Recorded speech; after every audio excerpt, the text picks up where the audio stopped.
It was a busy afternoon at Johnson's Market, a small corner store in a quiet neighborhood. Regular customers were bustling through the aisles, chatting as they picked up their weekly essentials.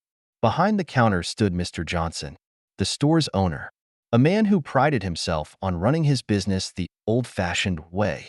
He watched every customer who entered with sharp eyes, always scanning for anything he deemed out of the ordinary. To him, it was simply good business. The bell above the door chimed, and a young man named Darrell walked in. Darrell had a confident air about him, dressed neatly in a button-up shirt with a small backpack slung over one shoulder. He greeted the cashier with a polite nod and grabbed a shopping basket from the stand near the entrance. Mr. Johnson stiffened. He didn't recognize Darrell, and his mind immediately began racing with assumptions. New faces made him uneasy, and something about Darrell made him particularly suspicious. As Darrell moved down the aisles, selecting items and checking his phone, Mr. Johnson's unease grew. He barely noticed the stream of regular customers entering and leaving. His focus was locked on Darrell. Darrell was oblivious to the scrutiny. He was calmly going about his shopping, pausing occasionally to read labels or check his shopping list on his phone. To Mr. Johnson, however, every movement seemed suspect.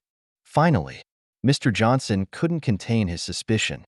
He stepped out from behind the counter, his heavy footsteps echoing against the tiled floor. Darrell, standing in the refrigerated section, was reading the label on a juice bottle when Mr. Johnson's sharp voice cut through the air. "What do you think you're doing?" Darrell looked up, startled and confused. "I'm shopping," he replied, holding up his basket. "That backpack of yours," Mr. Johnson said, pointing at it. "What's in there? You think I didn't notice you sneaking around?" Darrell's confusion turned to disbelief.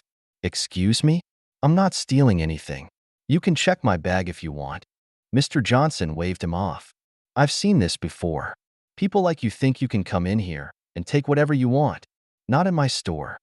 The words hung in the air, heavy with implication. Customers nearby stopped and stared, their whispers filling the room. One woman quietly pulled out her phone and began recording. Darrell's face hardened, but his voice remained calm. "I haven't done anything wrong. You're making a mistake." Mr. Johnson, however, was unmoved. "I've had enough of this," he snapped, storming back to the counter to call the police. He loudly described Darrell as a shoplifter who was refusing to leave. The sound of sirens arrived quickly. 2 police officers entered the store, their expressions neutral but professional. Mr. Johnson greeted them with self-assured indignation. "I caught him red-handed," Mr. Johnson said, jabbing a finger in Darrell's direction. "He's been acting suspicious, probably trying to pocket merchandise. I've had problems like this before." The taller officer raised a hand to calm him. "We'll handle this," he said. He turned to Darrell.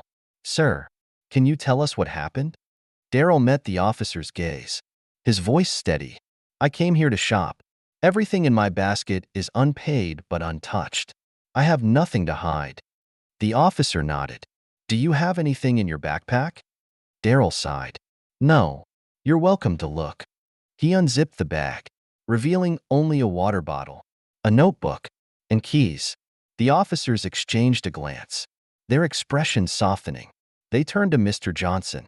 "Do you have any evidence that this man stole anything?" the officer asked. Mr. Johnson hesitated, then stammered. "Well, no, but I know how these things go." "People like him," a woman interrupted, stepping forward with her phone. "I've been recording the whole time. All I saw was him shopping like anyone else." The officer reviewed the footage. After a few moments, he turned back to Darrell. "It appears there's no evidence against you. You're free to go." Darrell's shoulders relaxed slightly, though his face remained tense. "Thank you," he said, before turning to leave. The officer stopped him. "One more thing," he said, addressing Mr. Johnson. "Accusations without proof can have serious consequences. You might want to think twice before making assumptions." Mr. Johnson's face reddened as murmurs of agreement rippled through the store. The officers left, leaving Mr. Johnson standing alone behind the counter as the customers filed out, many shaking their heads in disapproval. One by one, they began putting their items back on the shelves and leaving without purchasing anything. Outside, Daryl sat on a nearby bench, his hands trembling slightly as he typed a text recounting the incident. Nearby, the woman who had recorded the altercation was sharing the video online. Her caption reading, "This is what happens when prejudice replaces reason." The video quickly gained traction, with people from the neighborhood and beyond expressing outrage. Inside the store, the silence was deafening. Sophie, the cashier, hesitated before speaking. "Mr. Johnson," she said, her voice quiet, "you really messed up today." Mr. Johnson snapped his head toward her. "Excuse me," he barked. Sophie met his gaze.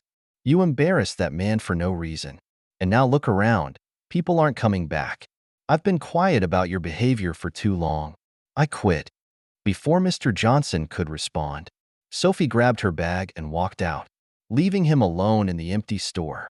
Over the following days, the fallout from the incident intensified. The video went viral, drawing national attention. Protests began outside Johnson's Market, with signs reading, "Stop racial profiling" and "Boycott Johnson's Market." Mr. Johnson was unprepared for the backlash.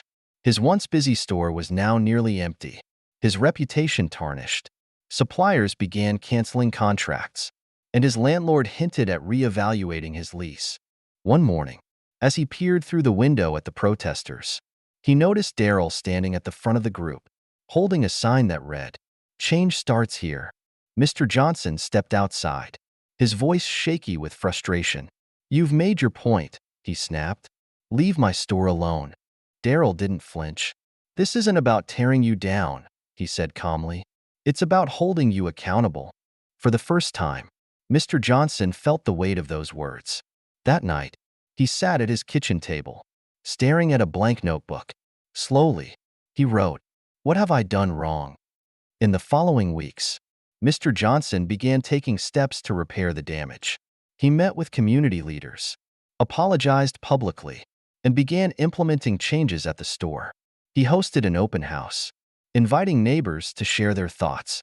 Daryl attended, cautiously observing the man who had wronged him. "I'm not expecting forgiveness overnight," Mr. Johnson said during the meeting, "but I'm committed to making this right." Daryl nodded. "We'll be watching," he said. Over time, the changes became visible.